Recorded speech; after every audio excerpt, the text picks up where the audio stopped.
Hello, my name is Eugene Chausovsky. I'm a Eurasia analyst here at Stratfor, and joining me today is Lili, a fellow Eurasia analyst. And today we'll be discussing the latest in the standoff between Russia and the West over Ukraine. So, Lili, there's been a lot of diplomatic activity recently surrounding the Ukrainian crisis.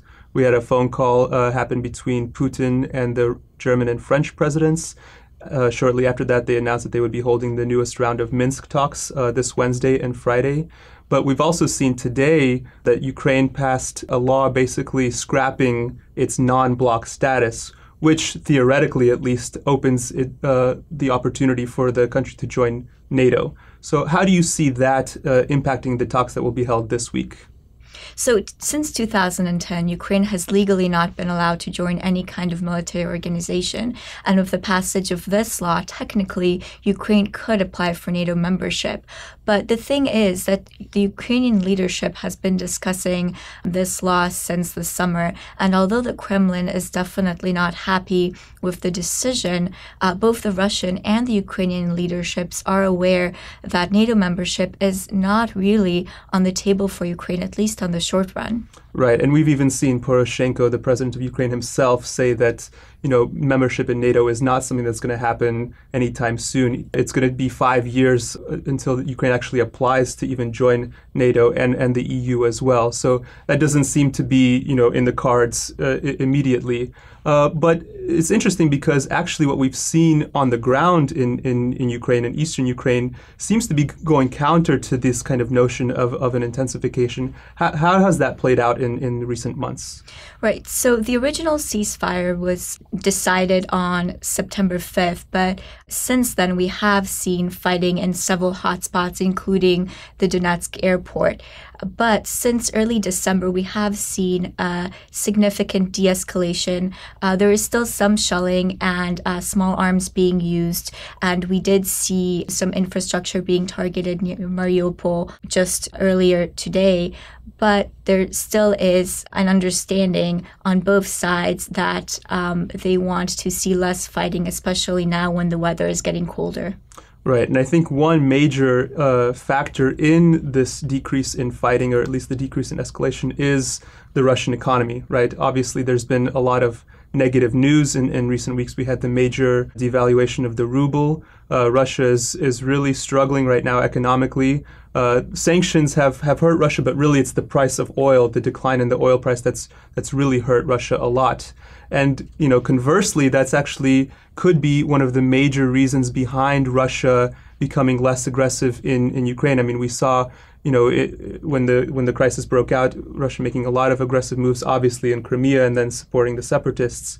But the past couple of months have really died down, and I don't think that's a coincidence when you match it up with Russia's economic situation.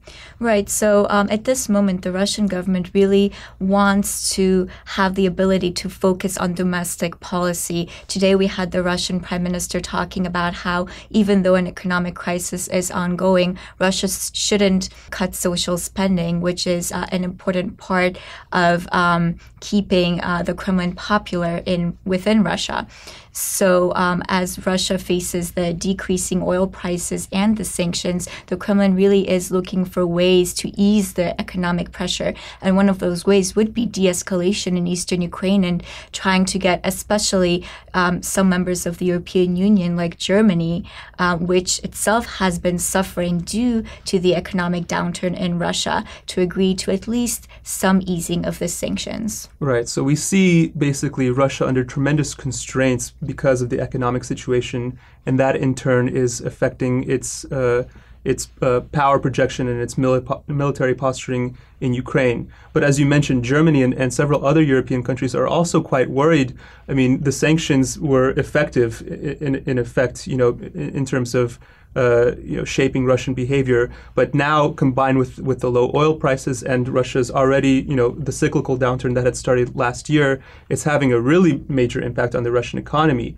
And then you have countries in Central and Eastern Europe, but you also have countries like Germany, like Italy, that do a lot of trade with Russia, that are worried about the economy getting so bad that it has a contagion effect on the Europeans and basically having a negative impact on their already tenuous economic situation as well.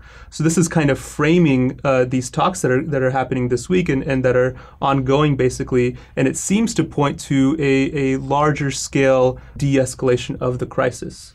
Right, and we will see some items still not being resolved in this week's talks. So they will be discussing issues like prisoner exchanges, withdrawing heavy arms from the contact line, and in general, the future status of Donbass. So some of these issues, like withdrawing heavy arms, we can see some progress on, but others, like the future status of Donbass, will probably remain largely unresolved despite this short-term de-escalation. Right, yeah. I think de-escalation shouldn't be confused for a broader settlement of the conflict. I mean, there's still a lot of factors in play. Russia continues to support the separatists.